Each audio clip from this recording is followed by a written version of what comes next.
Well, around 24 hours since the arrest of dozens of protesters by the police in the UK, and there's still been no word on their release. UK Metropolitan Police have admitted to have used scare tactics against members of the public to prevent them from joining a thousands-strong student protest in central London. They've confirmed they sent letters to some 450 people warning them of the consequences of taking part in Wednesday's rally. The letters were sent to anyone arrested in relation to an austerity-related protest during the past year, even those who had no charges brought against them. The scandal comes on the back of revelations that the police have been authorized to fire rubber bullets at the protesters. On Wednesday, thousands of students took to the streets of London to protest rising tuition fees and cuts to the educational system. Let's get a reaction from political analyst Chris Bambery, who joins us from London. Chris Bambery, at least 10,000 protesters came to the streets. They voiced their opposition to the austerity cuts, including growing tuition fees. And of course, a massive number of police officers, about 4,000 of them, were also deployed. There were several tents in Trafalgar Square in which it was removed, with a number of people arrested. Latest report indicating actually that there was one that sustained some injuries to the head. Overall, how do you analyze police behavior?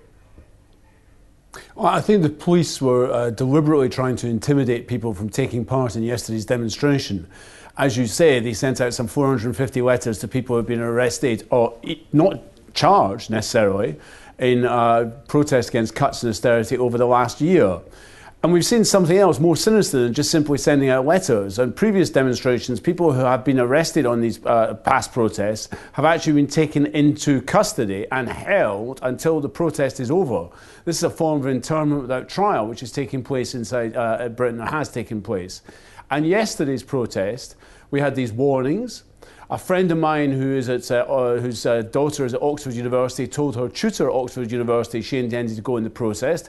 He said she would not be allowed. Now, she went on the protest. I don't see how any way a tutor at university can stop you going on it, but clearly there's a level of intimidation. And then these stories that plastic bullets would be used, that permission had been granted for the police to use plastic bullets, again, attempt to scare it off. And yesterday we saw unprecedented numbers of police on the streets of London. And I think this is tribute to the scare which the student protest last autumn gave the coalition government here in Britain, the tensions they created within the coalition government, and an attempt by that government in cahoots with the police to make sure there is no return to that sort of scale of protest that we saw last year. They were shaken by those protests, and it's to the credit of students yesterday and their other supporters that they came out in the streets in the face of such intimidating tactics. And why people who tried to set up a non-violent camp in Trafalgar Square are still being detained is beyond me. The Occupy London movement we've seen at St Paul's Cathedral has not involved one instance of violence.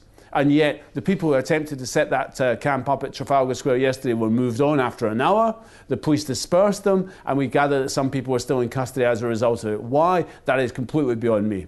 Well, let's talk about a little bit about what you mentioned there, and that was these letters that were sent out. I mean, we did also have those reports ahead of the march in which police had contacted the students who had been arrested in last year's protest, warning and threatening them not to take part in Wednesday's march. I mean, you said that these are scare tactics, but are they legal?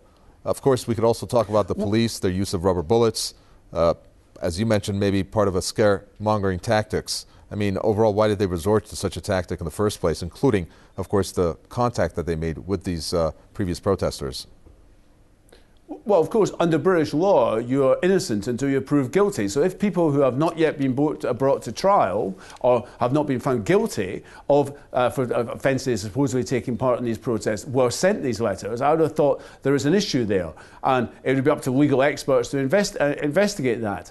Unfortunately, we know that plastic bullets, which have not yet been used on the British mainland, but have been used to lethal effect in the north of Ireland, that plastic bullets can be used. They were issued in 1981 during the riots under the Thatcher government, although they weren't actually used, but they were issued to police. And now we have, following the riots and the social unrest in August, we know that the police can use these weapons if they feel it's the case.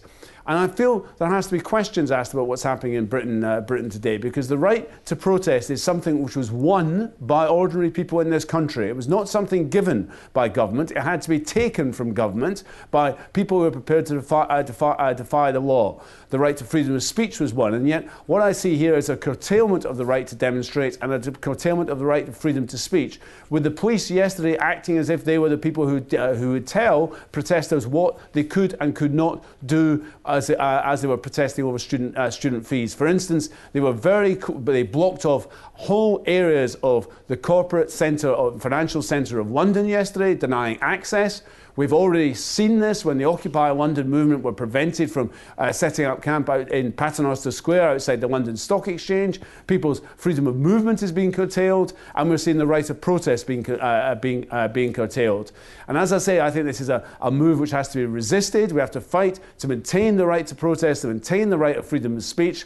But we also should be aware this is a tribute, as I say, to the fact that this government is very, very nervous about the protests they're seeing. And yesterday in London, there were three strands coming together. The students, the biggest protest, the Occupy London protest, which is continuing, and we also saw construction workers, electricians who'd be earlier in the day demonstrating coming together. And the government is nervous that a coalition of the sort we're seeing with the Occupy Wall Street movement in America is emerging in Britain today. And if that coalition does come through, I think the government is right to be nervous, because it has the power to break this coalition government in Britain. Okay, thank you very much. We've got to leave it there. Chris Bambery, we appreciate that, political analyst from London.